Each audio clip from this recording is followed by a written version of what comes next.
네, 반갑습니다. 이두찬의 머니가 머니입니다. 오늘은 특별한 게스트를 모셨고요. 게스트 아닙니다. 오늘 잘하면 아니. 고정이. 난 고정이야, 고정. 안녕하십니까. 제가 제로스로 예, 네, 부탁드리겠습니다. 저는 MC라고 해야 되나요? 어떻게? 네, 저는 머니가 머니 이 진행을 이끌어갈 MC 꿈나무 이준영입니다. 반갑습니다. 자, 사실 뭐 개인 친분으로 이렇게 저도 출연을 하게 됐지만 앞으로 계속해서 이 방송을 하고 유튜브 채널을 하면서 저는 이제 학부모의 입장에서 아주 공격적이고 아주 날카로운 질문들을 해서 우리 이두찬 대표를 한번 괴롭혀 보도록 하겠습니다.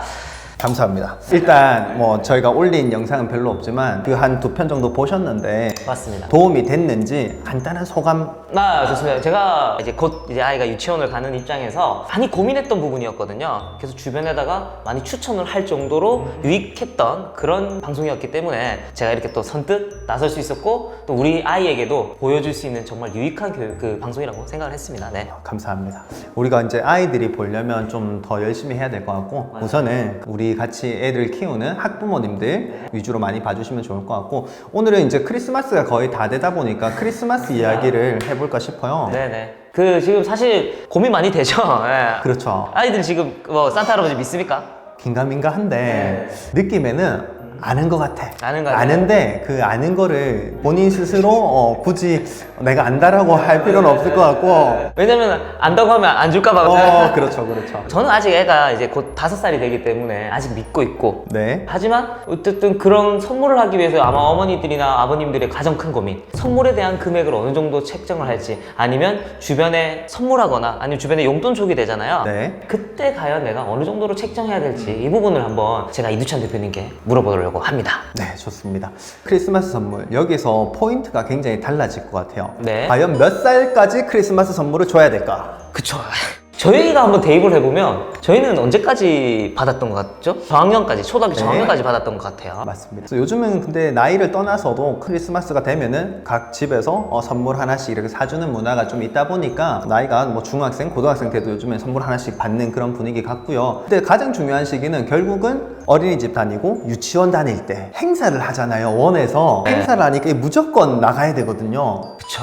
그래서 이거를 포장을 해서 네. 나가야 되는데 과연 얼마짜리를 사줘야 될까? 정하기는 어려울 것 같아요, 사실은. 맞습니다. 가족에 대한 자기들 수익도 있을 거고, 네. 그리고 예산이 있을 거니까. 네네. 그래서 금액을 딱히 말씀해 줄 수 있나요? 대략적으로만. 금액을 딱 말하기는 애매한데요. 네. 그 아이들이 받고 싶어 하는 게 그 또래에서 가지고 노는 장난감 위주가 많아요. 네. 이게 웃긴 게 시즌이 아닐 때는 가격이 좀 저렴했다가 이런 시즌이 돌아오면은 가격이 점점 올라가요. 그쵸. 예. 그래서 평상시에 예를 들면은 이거 한 3만 원인데 하던 게 요 시즌이 오면은 한 4만 9천 원 되어 있어요. 물건을 파시는 분들도 그때가 대목이니까 조금 올리는 것도 있지만 제 생각에는 한 5만 원 이내가 좀 적당하지 않나 이런 생각. 사실 가장 부담 없는 선이고, 저희가 통계를 보니까 아까 우리가 보면서 느꼈지만, 그 받고 싶은 세뱃돈, 그 정도가 아마 지금 크리스마스랑 가장 비슷할 것 같은데, 초등학생들은 보통 원하는 금액대가 가장 높은 금액대가 아까 5만 원이었죠? 네. 네, 5만 원이니까. 근데 어른들이 주고 싶은 금액은 만 원이었어요. 그러니까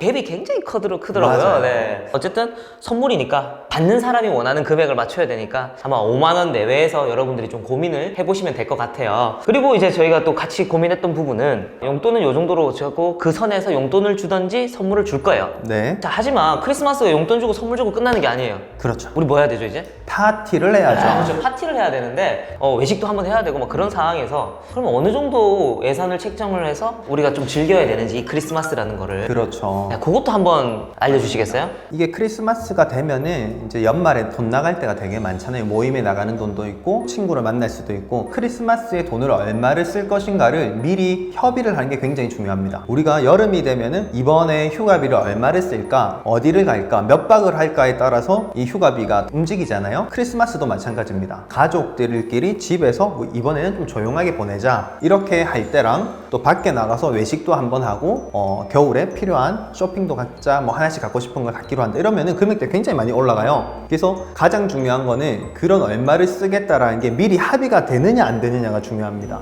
아이들과 합의를 잘해라, 협의를 잘해라 이런 말씀을 하셨잖아요. 네. 결국에는 우리 행사에서도 어떤 하는 큰 행사잖아요. 맞습니다. 그걸 아이들하고 같이 시작부터 협의를 하고 예산을 짜보라는 건가요? 네네, 맞아요. 그렇게 해야 경제 교육이 된다는 거네요. 네. 근데 이게 우리가 어떤 축제를 가든 뭐 관에서 행사를 하든 뭐 회사에서 마케팅부에서 어떤 이벤트를 하든 예산이라는 게 있습니다. 네네. 얼마를 쓸 것인지 맞춰서 거기에서 이제 뭐 하나를 빼든 하나를 더 들어오든 재밌게 할 수 있는데 예산을 미리 정하지 않으면 그 즐거운 날임에도 불구하고 누구 한 명은 나는 뭔가 원하는 걸 하고 싶은데 못했다 이런 느낌이 들 수도 있기 때문에 어느 정도 돈을 쓰고 어떤 활동을 할 것인가를 크리스마스 되기 전에 한 일주일 전부터 의논을 해보시면 또 재미가 있는 거죠. 그러니까 이런 부분들을 아이들과 함께 해야 된다는 거죠. 맞습니다. 아이들도 의사결정에 참여를 시켜야 된다. 사실 현실적으로 쉽진 않아 보이는데 아이들이 참여를 잘 할까요, 근데? 당연히 엄마 아빠가 뭔가 알아서 하겠지 이런 것보다는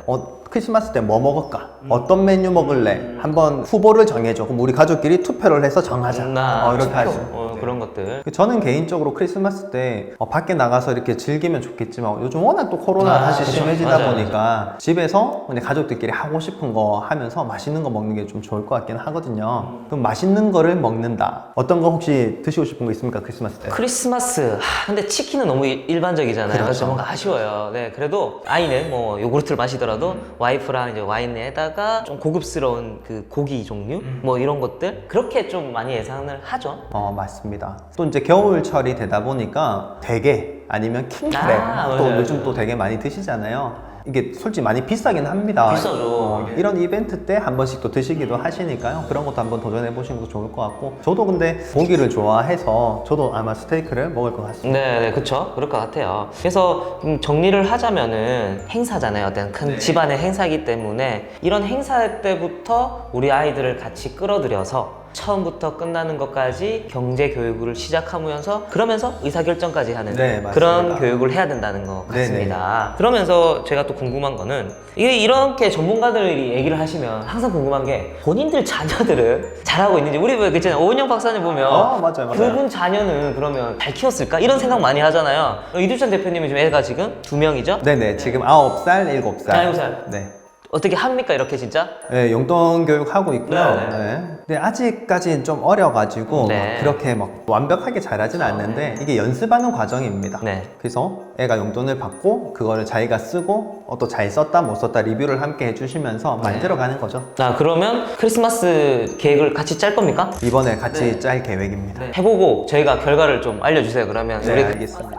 네, 그래서 저희가 지금까지 크리스마스 아이들에게 용돈 얼마를 줘야 되는지 아니면 네. 선물을 하든 얼마 정도의 금액을 할지 대한 이야기를 나눴고 크리스마스 행사를 할 때 어떻게 우리 아이들과 같이 경제 교육을 해야 되는지에 대한 이야기를 이번 순서에 해봤습니다. 근데 이제 한 가지만 더 붙이자면요. 크리스마스는 어떻게 보면 어른들도 즐기는 거지만 어떻게 보면 주인공은 아이들입니다. 뭐 결혼식 때도 신랑보다는 신부가 주인공이 되듯이 크리스마스란 이 날도 어른들 중심으로 가기보다는 아이들 위주로 맞춰주는 게 더 좋은 것 같아요. 네, 그래서 우리 이번 크리스마스 코로나로 힘드시겠지만 계획 잘 짜서 아이들과 한번 즐거운 크리스마스 보내시기를 응원하겠습니다. 오늘은 뭐 여기까지 마치는 걸로 하고 지금까지 이두찬의 머니가 머니였습니다. 네, 안녕히 계세요.